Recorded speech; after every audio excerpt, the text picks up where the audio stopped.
Well, if you're a PECO customer, no doubt you've probably been bombarded by ads from electricity suppliers urging you to make the switch. But before you do anything, it's important to know exactly what the PA Power Switch is all about. NBC 10 consumer reporter Tracy Davidson is here now with an expert to walk you through everything. Trace? We will make it very easy so you can understand it. We're actually having a huge event to help you out tomorrow. We'll give you the details on that in a second. But first, Kathy Engel is from PECO. She's here to explain it all. So explain the concept of the PA Power Switch. We now get a choice. You do. With deregulation, customers get a choice of who they can purchase their electricity from. And customers should know most of all that PECO is still their energy delivery company. No matter whom they purchase that power from, we will deliver to customers. We will bill customers. We'll be there to respond to any problems. They'll call us if they have any service interruptions. All of that stays the same. The difference is they're shopping with a competitive supplier, and they may be able to save some money. I've tried to explain it to people is that your PECO bill is two parts. It's one, the actual energy, and the other part is the delivery. PECO's still going to do the delivery no matter what. It's the energy that you're shopping for. That's exactly right. And if a customer chooses not to shop, PECO will still purchase electricity on their behalf. But again, there's a lot of offers out there right now. The PUC has done wonderful things to help us educate our customers. And there's so many great offers in ways that customers could potentially save money. So I know they can go on PAPowerswitch.com. They take their PECO bill so they know exactly what their usage is, and they can plug it in and they can see the comparison rates. But you really need to ask some questions like, is the rate fixed? Is it variable? Those kinds of things. Explain that. Sure, exactly. So first of all, beginning in January, we have taken the steps to put on every customer's PECO bill what's known as their price to compare. This is really going to help them. If a customer has that price to compare number, it's been calculated for them. So they don't have to do the calculation themselves. Then they take that number and compare it to the supplier's offer. And then very important, they want to know, again, is it a fixed rate or a variable rate? Because a variable rate may make sense for some customers, but other customers may want a fixed rate. And then also, what are the contract terms? Is there a length of a contract that someone has to sign up for and commit to staying with the supplier for a certain amount of time? And then also, great to know that if they choose to switch, if they choose to shop to another supplier or choose to return to PECO, they can always do that. Now, this is one question that I continue to get, and I know the answer, but explain it so that people can understand it. Why is PECO not concerned about the people? Because 10% of PECO customers have already made the switch. Why is PECO not concerned about the people who are switching? So we'll go back to your bill. If you think of your bill in two parts, right. The electricity that you purchase. If PECO's purchasing that electricity for you, that's a pass-through. We purchase the electricity. We pass that cost on directly to customers. It doesn't contain a markup. That's not where PECO makes its profit. PECO is an energy delivery company. They make it on the other end. That's exactly right. Perfect. And that's what will allow us to continue to be there with our poles and wires and our crews to respond to problems. So customers should shop and find an offer, and if they save money, that's all the better. Excellent. And I know you're going to be with us tomorrow. So come out to our special event. It's tomorrow at the Pavilion at King of Prussia Mall. We'll be there from noon till 6. So PECO will be there. The PUC will be there. The alternate providers will be there. Just bring your PECO bill. We'll make it really, really, really easy for you. Well, you might have noticed since Texas deregulation of energy 4 years ago, many energy companies are popping up all over the place. It's very likely you've been approached to switch your energy provider or make some money selling it yourself. Channel 8's Macy Jepson explains what selling it is all about and how much money you can make. Molly Breitenfeld is a stay-at-home mom who spends very little time at home. I have two girls, one in college, one in third grade. I'm active at my church, do a lot of volunteering there. Her busy life can be expensive, too. So when a friend asked her to come on board selling energy... I'm just your average Plano mom, wife, volunteer, friend, and if I can do this, anybody can do it. More and more people are making money off the deregulation of energy in Texas. They sell for independent energy companies. While the larger Reliant uses mass marketing, Ignite uses the warm market approach, selling to friends and family. I don't have to have employees. I don't have to do billing and collection. I don't have to depend on reorders. It's a one-time service that helps people and helps me. And it's just being at the right place in the right time. Breitenfeld shows potential clients how to save money on electricity, signs 10 up, and then finds 3 people who also want to make some money. Joel Claybrook is a CPA making more money selling Ignite Energy. And so as these people start getting their customers and bringing on more business partners, and you promote and they start getting their customers, you're going to get paid on every one of those electric bills. Claybrook built a team of 8 associates 10 months ago. His team is 3,000 strong now, and his residual checks? I've made over $150,000, and that's on a part-time basis. But my personal goal is to have residual income in excess of $100,000 a month. That's a lot of customers, but the market is wide open, with 74% of Texas residents still using the more expensive TXU as their energy provider. Macy Jepson, Channel 8 News. He did say per month. Right. I think he did. $100,000 a month he hopes to get. Well, you can find a lot more information about selling energy on our website. Of course, that's WFAA.com/links. Well, they're going to be burning up the computers on that one. I think they might. Yeah. Get ready, web folks.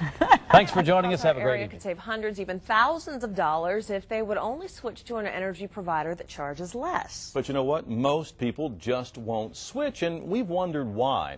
11 News reporter Jeremy Diesel shows us what he's uncovered. You have the power to choose. Power that can literally save you hundreds of dollars a year on your power bill.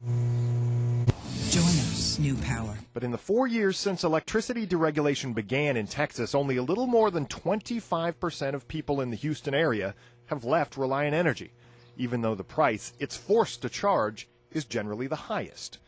Minnie Lee Coleman is like so many others. If it get unbearable here, I will cut it on and just sacrifice something else to pay the electric bill, because paying half and part, I don't do that. Last night she told us she's willing to sacrifice, but not willing to leave Reliant for a cheaper price. I don't trust them. And that's it. But why? Houston Mayor Bill White is hoping to educate. They shouldn't question reliability as far as keeping the right lights on, or what happens if there's a storm, who's going to turn back on the power. Here's the deal. When deregulation happened 5 years ago, Reliant Energy divided into 2 completely separate companies. Reliant, which sells power, and CenterPoint, which delivers it. CenterPoint owns the lines that carry power, maintains them, and reads your meter, no matter who your power provider is. Come storm time, it's CenterPoint who restores power to those who lose it, not the power provider you pay. All of the power companies, Reliant, TXU, Green Mountain, Commerce, and more than a dozen others, all put their power on the Texas grid. It's then used by everyone. Your meter, read by CenterPoint, shows the amount you use. CenterPoint forwards that information to your provider, who bills you. Who you buy your power from does not affect the reliability of that power. But it can affect your bottom line. Jeremy This is NBC 10 at Issue. NBC 10 at Issue, your electric bill in 2011. Morning, I'm Steve Highsmith, but we start this morning with the electric bills of more than 1.5 million electric customers in southeast Pennsylvania. And with me is Wayne Gardner, a commissioner at the Pennsylvania Public Utility Commission, the body which regulates the utility industry in Pennsylvania. Commissioner, thanks for being here. Appreciate it. Thank you very much, Steve. May I call you Wayne? Please. Good, thank you. Please. We are at an interesting time. About 15 years ago or so, the Pennsylvania legislature decided it would be good for Pennsylvanians to have competition in a portion of the power that gets into their home in order to hold down as best as possible the cost. And this has been phased in over that time, and now this phase-in has come to the last part of the state to do it, southeast Pennsylvania and PECO customers. About 1.6 million will be affected by this in one way or another. So as you see this, is this area ready? I actually believe that we're very ready. The fact that 40% of the state has already transitioned from under rate caps allowed us to get some momentum to understand the dynamics of the market and how consumers in particular are impacted when the rate caps will come off.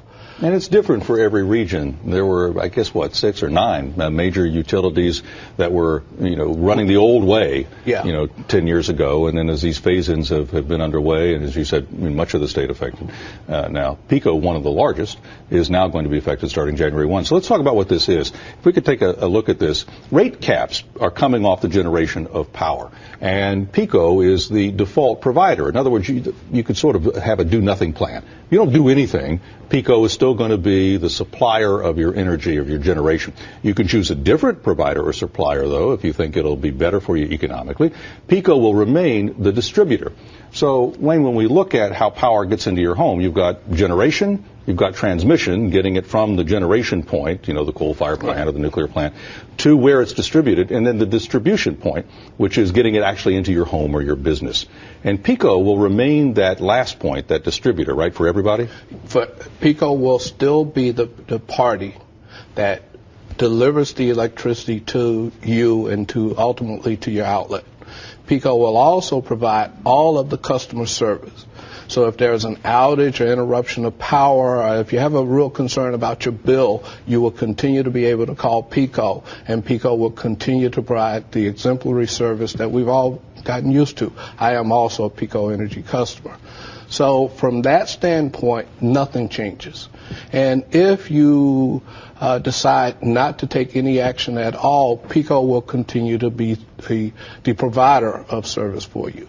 However, the Commission, the Public Utility Commission, encourages all customers to consider shopping. There's an opportunity for you to save, anywhere from 10 to about 17% on your monthly electric bill. And for some consumers, that could end up being $300-400 a year. This is NBC 10 at Issue. So there are three major components to getting electricity to you. Generation, which is the production of making the electricity, the supplier provider. Transmission, which is getting the electricity from where it's made to where it's distributed. And thirdly, the actual distribution, the delivery of the juice to a business or home. Starting January 1st, the rate caps, which have held down the price of power generation for more than a decade, are ending for PECO customers. So what happens if you're a PECO customer? What are your options? How will it all work? Well, with me is PUC Commissioner Wayne Gardner. We've been talking about that. If you switch to another supplier or provider, and you're still going to, of course, have PECO coming to your home, but someone else is actually getting the electricity for you, you're still probably going to have one bill, right? Correct. In most cases, PECO will be the supplier of the bill. Okay. Look at some of the names that you may run into. These are the suppliers out there. Of course, there's PECO. That will be the default service, and of course, it will still be the distributor. But we're just talking about the supplier, provider, or generator here.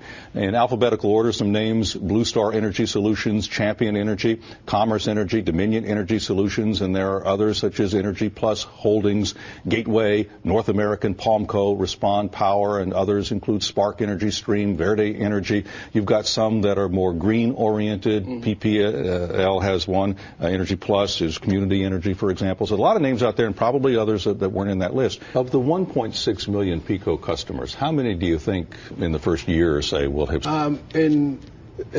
Before PPL rate caps expired last year, December 31st, 2009, about 15% of Pennsylvania was out from under rate caps, and I think we had less than about 10% of residential customers shopping. PPL's rate is better than 35% of residential customers are shopping. So about a third of their customer base. Right. Just based upon the feedback that I'm getting from my friends, family, and relatives in Philadelphia area and the 5 counties surrounding it, I would be surprised if we're seeing less than 35% of PECO customers shopping. PA Power Switch. PAPowerswitch.com. Commissioner, thank you. Thank you, Steve. Very